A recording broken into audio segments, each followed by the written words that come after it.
Hey guys, welcome to part 2 of my 1973 Honda CB350 engine rebuild photo slideshow part 2. So let's get started. When we left behind, I had taken off all the top assembly of the engine. So now in order to get into the bottom of the crankcases, I had to remove both sides of the engine.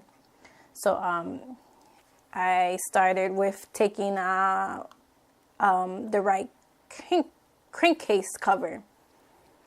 And here is just a picture of that. And then a picture of the inside of it. You can see the gasket and the inside of that. And then that left exposed the clutch basket with the oil filter and the oil pump and the kickstarter. And right here I got stuck because there's this tool that I needed. And the oil filter, in order to remove the oil filter, there's a 16mm lock nut. And I didn't have that specific tool, so I had to order a oil filter socket for this specific engine. So that took like about a week in order to arrive. And once that came, here's just more shots of that right side of the engine. You can see the clutch plates and the friction plates. And that's a close-up of the kickstarter. And that is the oil filter. And that is the oil pump down there.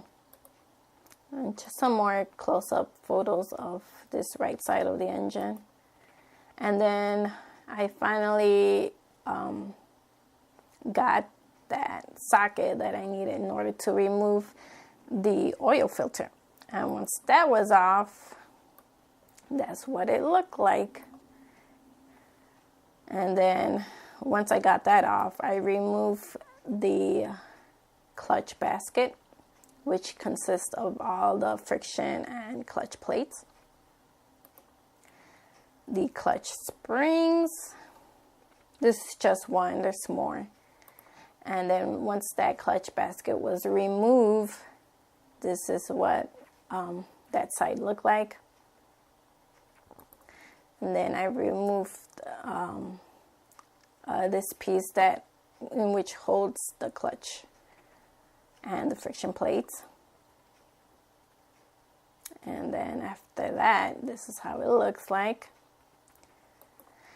And then I just removed that whole clutch basket assembly. And then I just kept taking pictures of every angle as much as possible. There's more photos that are not going to be in the slideshow. It's just too much to put in this one slideshow. This is the oil pump, which helps the engine. It just pumps oil all the way to the top to the engine. And right here is the bottom of that oil pump, and it has a screen which filters out, any gunk, or like if there's metal pieces, it'll block that from, just being recycled into the engine. And then after all that was removed, this is what it looked like. And then I just continue taking close-ups. This is the shift drum. And this is just some more close-up photos. I just took a lot of photos. Just just to take documents of how, when I'm putting this back, of how it's supposed to look like when I put it back on. That's the kickstart spindle. And more close-ups.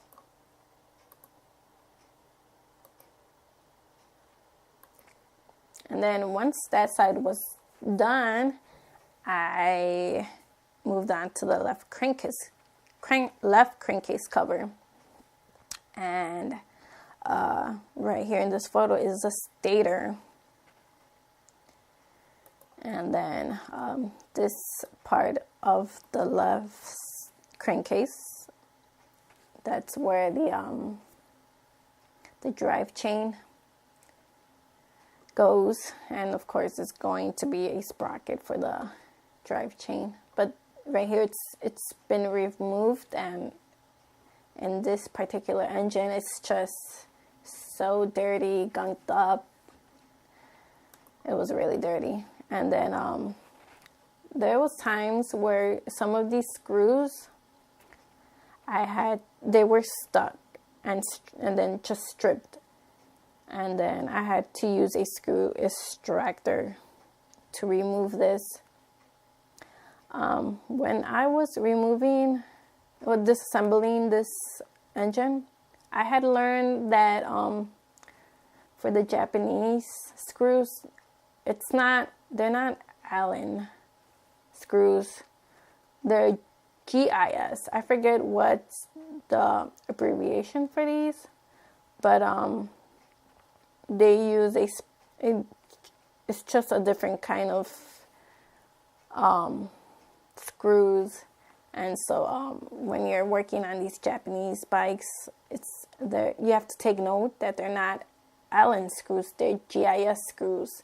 And so you need a screwdriver that's meant for the GIS. So a lot of people don't know that when they're working on these bikes, and they just end up stripping the screws for these bikes, and then this happens. And then I got that off, and then that exposed the generator rotor, the starting sprocket, and the starter chain. So here is a close-up of that starter sprocket and the starter chain. On the left right there is where the starter is at. That's when you use the electric push button. It'll wind that motor. It'll ignite that motor, and it'll spin, and that's how you do the electronic starter. And then it'll crank up the crankcase. And I just kept on taking close-ups just for reference for later. And this is the rotor. Hey guys and gals, thank you for subscribing to my channel. And I want to give out a shout out to Killswitch Queen. I got this awesome hold on. I got this awesome patch from her. If you haven't gotten one, you guys need to get one. I'm going to be sewing this onto one of my denim vests on the back side. So it's fucking awesome. Like, look at that. Like, how cool is that? So I'm going to be sewing that onto the back of my vest. And so I hope you guys have been enjoying this slideshow rebuild of my CB350 engine. I'd like to tell you guys that it took maybe like a year and a half to rebuild this whole engine. I mean, it was, I didn't know anything about motorcycles, and this was my first time getting into a motor. So I was learning as I was doing this stuff. So like it took me time, and I was willing to put the time, the money, and the effort to get this bike going. So I just like to say that you know, for any of you who think this is too hard to do, or like just think that they can't do it, I mean, as long as you set your mind into something, you could do it. You know, of course, it's not cheap. It's not. It takes time. You know, just if you really like, if you're really into motorcycles, and like how I am, I mean, I'm sure you'll find a way. You know, there's resources out there. You know, look for them. Ask people who have done it. It's not impossible, you guys. You can do it. I mean, I've done it. You know, I know shit about doing this stuff. So if I can do it, you can do it. So yeah. So like, it took me like, I think it was 1.5 years to do this. I mean, there was other like life situation stuff that came in between my build, but I got it done. So I hope you guys enjoy this build, and it's a shame that I didn't record this as a video, but I'm lucky enough that I took pictures of it. So that was part 2 of this engine rebuild slideshow, and stay tuned for the next. So if you want to keep updated, like and subscribe, and see you guys next time.